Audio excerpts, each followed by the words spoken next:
penasehat kok kayak gini. Ya, Anda itu makanya nggak lulus tes KPK. Ya, karena LHKPN-nya bohong. LHKPN bohong. Ijazah pembandingnya mana? Ditampilkan nggak oleh Bareskrim? Jawab. Ijazah pembandingnya ditampilkan nggak oleh Bareskrim? Ditampilkan ke siapa? Loh, ke publik. Tidak ada aturan untuk menyampaikan ke publik. Saya harus ngomong ini pada masyarakat ya. Lupa saya tadi. Saya duduk di sini bukan saya belain Pak Jokowi. Demi Tuhan tidak. Sumpah dramatis yang keluar dari mulut Arianto Sutadi, seorang pensiunan jenderal polisi yang masih membawa label penasehat Kapolri ke ruang publik.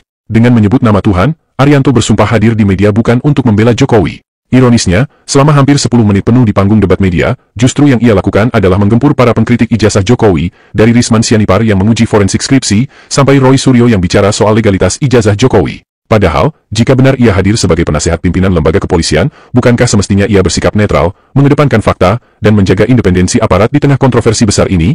Sekarang mari kita simak satu persatu kata-kata Arianto Sutadi yang terlihat menyerang Roy Suryo dan kawan-kawan, dan silahkan nilai sendiri apakah benar Arianto Sutadi bukan pada posisi sedang membela Jokowi. Simak selengkapnya, dan saksikan bagaimana Roy Suryo yang sudah kehabisan kesabaran membongkar jejak kelam seorang Arianto Sutadi.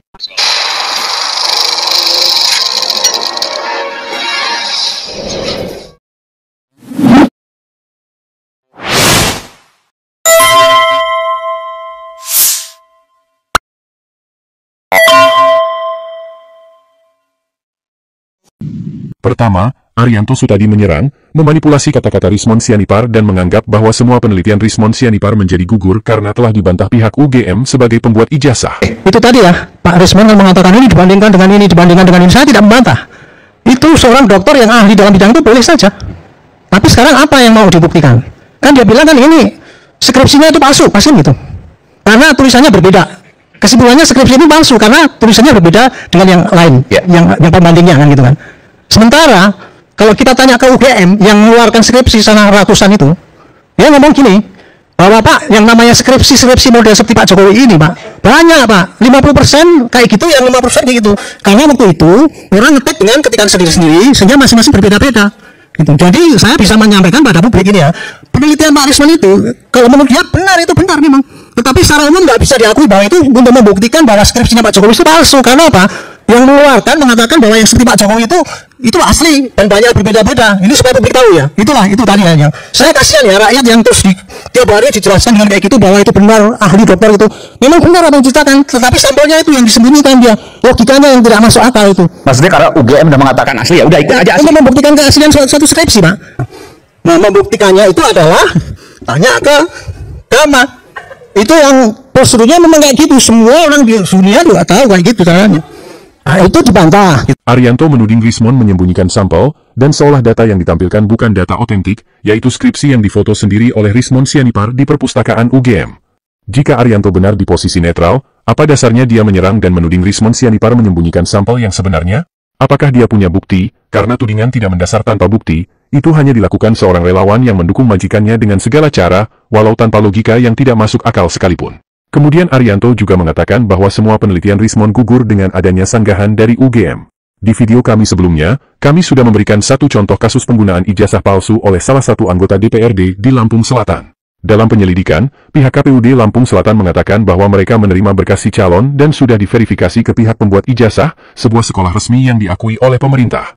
Dalam perkembangannya, terbukti bahwa sekolah tersebut ikut terlibat, dibayar agar bersedia memanipulasi ijazah orang lain untuk kepentingan si calon.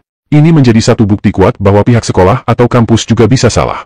Terlebih lagi, dalam kasus ijazah Jokowi, di mana semua pihak-pihak yang terlibat dalam pembuatan ijazah pada tahun 1985 di UGM sudah tidak ada atau tidak aktif lagi. Sebagai manusia biasa, pihak UGM saat ini bisa saja keliru dalam mendalami bukti-bukti yang ada untuk menyimpulkan keaslian ijazah Jokowi. Atau dalam kasus di Lampung Selatan, kepala sekolah justru jadi tersangka karena terbukti dengan sengaja membuat ijazah palsu untuk orang lain. Yang kedua, menuding penelitian Roy Suryo keliru karena tidak membandingkan dengan yang asli. Dia akan mengatakan ini pakai teknik-teknik ini dan sebagainya itu ya. Tadi kan wah itu. Memang saya tidak menyangkal itu. Ya pasti terjadi tidak identik. Karena apa? Karena sampel yang dibandingkan itu bukan sampel yang didapat, ini yang dituduh sebagai palsu.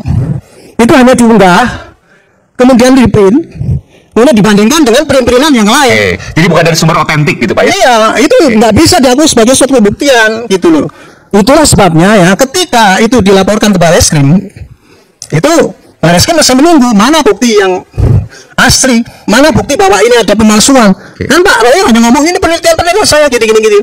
Dia hanya membela. Jadi ini dalam hal ini ya, sayangnya itu ya, ini adalah sengketa antara dua kubu.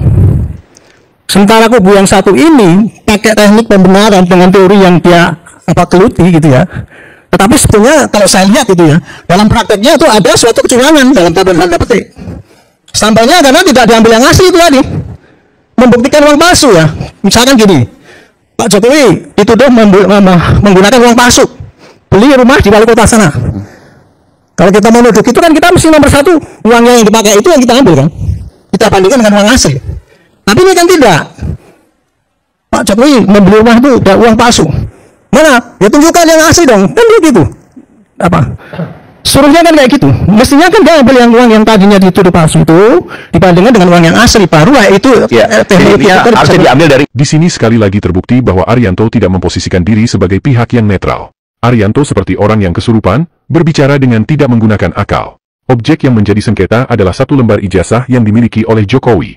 Oleh Jokowi, ijazah itu diakui sebagai ijazah asli. Dan itu adalah satu-satunya ijazah yang ada di dunia, tidak mungkin dicetak 2 lembar ijazah atas nama Jokowi. Yang jadi persoalan, Roy Suryo dan kawan-kawan menganggap bahwa ijazah itu palsu. Artinya dalam pandangan Roy Suryo dan kawan-kawan, ijazah asli Fakultas Kehutanan yang dikeluarkan pada tahun 1985 atas nama Jokowi itu tidak pernah ada.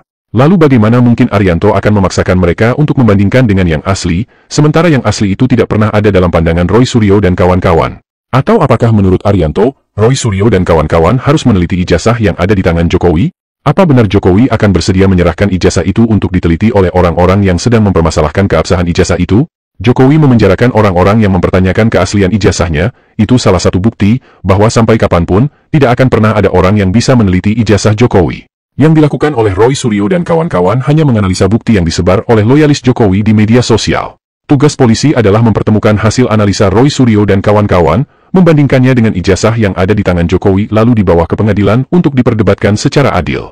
Pihak Jokowi membawa bukti untuk membuktikan bahwa ijazah itu asli, dan begitu juga sebaliknya, pihak Roy Suryo membawa bukti untuk membuktikan bahwa ijazah itu palsu. Analog Arianto membandingkan ijazah Jokowi dengan uang palsu tentu saja tidak masuk akal. Uang yang nilainya sama bisa dicetak dalam jumlah yang banyak, hingga ada begitu banyak pembanding, sedangkan ijazah yang dicetak untuk atas nama satu orang hanya ada 1 lembar. Ketiga, Arianto menggunakan diksi kata yang kasar dan provokatif. Dengan skripsi itu kesimpulannya adalah karena ini berbeda dengan yang salah satu yang sana itu beda gitu ya. Tapi sudah dibantah dengan itu. Disitulah saya yakin bahwa ternyata di sini letaknya rakyat itu tersesatkan dengan penerangan-penerangan daripada mereka itu yang nuduh ini. Saya harus ngomong ini pada masyarakat ya. Lupa saya tadi, saya duduk di sini bukan sambil lain Pak Jokowi, demi Tuhan tidak. Saya hanya menjelaskan kebenaran yang di lapangan. Saya kasihan pada ibu-ibu yang dibohongi oleh mereka itu. Itu. Pilihan kata seperti kata menyesatkan dan kata kebohongan adalah kata yang tidak pantas diucapkan oleh seorang yang mewakili institusi netral. Kata ini jelas bentuk serangan ke satu pihak. Jika Arianto bukan pada posisi membela satu pihak, dia bisa menggunakan pilihan kata seperti misalnya, ini adalah hasil analisa saya, silahkan dinilai sendiri. Tapi bukan itu yang dipilih seorang Arianto. Dia secara provokatif menuding Roy Suryo dan kawan-kawan menyesatkan dan berbohong, sementara kasus ijazah Jokowi sendiri tidak pernah diputuskan di pengadilan, apakah asli atau palsu. Bahkan jika kemudian terbukti asli, pilihan kata seperti ini pun akan dihindari oleh orang-orang yang mengaku di posisi netral. Dan inilah yang kemudian mengundang amarah Roy Suryo, sampai terjadi perdebatan yang sengit. Itu tuduhan serius nih. Nah itu Pak. Fitnah ini. Anda menuduh fitnah ini. Saya nggak mau dipotong ya. Nggak mau dipotong, tapi kalau tidak mau dipotong, kita nggak boleh. Saya tidak mau dipotong. Anda nggak boleh ngomong awal gitu. Menunjukkan wayang kesini seperti Raja Jawa dan sebagainya ini itu bisa dimasukkan dalam sebagai pencemaran, penghinaan. Wah, ya itu umumnya kayak gitu penafsiran. Ini. Saya terpaksa ngomong dengan vulgar. Selama ini mereka dengan ngomong seenaknya sendiri, kita nggak boleh nyanggah. Ini orang juga ngomong seenaknya sendiri. Baik, terima kasih kita beri kesempatan untuk Pak Arianto tadi. Oke. Silakan. Ini ngomong juga seenaknya sendiri udah bohong. Pak Arianto, jujur sekarang, ijazah pembandingnya mana? Ditampilkan nggak oleh Bareskrim? Jawab. Ijazah pembandingnya ditampilkan nggak oleh Bareskrim? Ditampilkan ke siapa? Loh, ke publik. Tidak ada aturan untuk menyampaikan ke publik. Lah bohong itu namanya. Aturan bisa bertanya kayak gini. Itu apa kesadaran Anda ya? Bukan rakyat ini. Anda ini loh, penasehat kayak gini. Anda itu Makanya nggak lulus tes KPK. Ya, karena LHKPN-nya bohong. LHKPN bohong aku nggak? Oke, Aku nggak LHKPN bohong. Ini orang ini pernah daftar KPK tidak lulus karena LHKPN-nya menipu. LHKPN-nya dia bohong, Mas. Beliau adalah jenderal yang saya hormati. Makanya nggak masuk KPK. Dengan segala prestasi. Dengan Bapak di sini bicara dengan segala prestasi. Ini adalah pengacara Paiman Raharjo, Farhad Abbas. Tanpa malu-malu, Farhad Abbas mengakui Arianto Sutadi sebagai jenderal yang dia hormati karena penuh prestasi. Tapi kami menemukan sebuah artikel yang dituliskan oleh Lembaga Indonesia Corruption Watch yang menuliskan setidaknya 11 dosa masa lalu Arianto Sutadi yang menjadi rujukan lembaga anti korupsi itu untuk merekomendasikan agar Arianto tidak diterima sebagai calon anggota KPK tahun 2012 silam. Salah satu dari 11 poin ini adalah kasus penghentian kasus laporan ijazah palsu mantan Bupati Bangkalan Fuad Amin. Waktu itu, Arianto dan 3 orang anggota penyidik lainnya diperiksa di Bareskrim karena menghentikan penyelidikan, walau mereka tidak memiliki bukti, alasan kasus dihentikan. Dari sini, kita bisa melihat bahwa rekam jejak seorang Arianto ketika masih bertugas benar-benar suram untuk sebuah jabatan yang dibayar dengan menggunakan uang rakyat. Fatalnya lagi, manusia yang berlumur masalah ini dijadikan sebagai penasehat ahli Kepala Kepolisian Negara Republik Indonesia.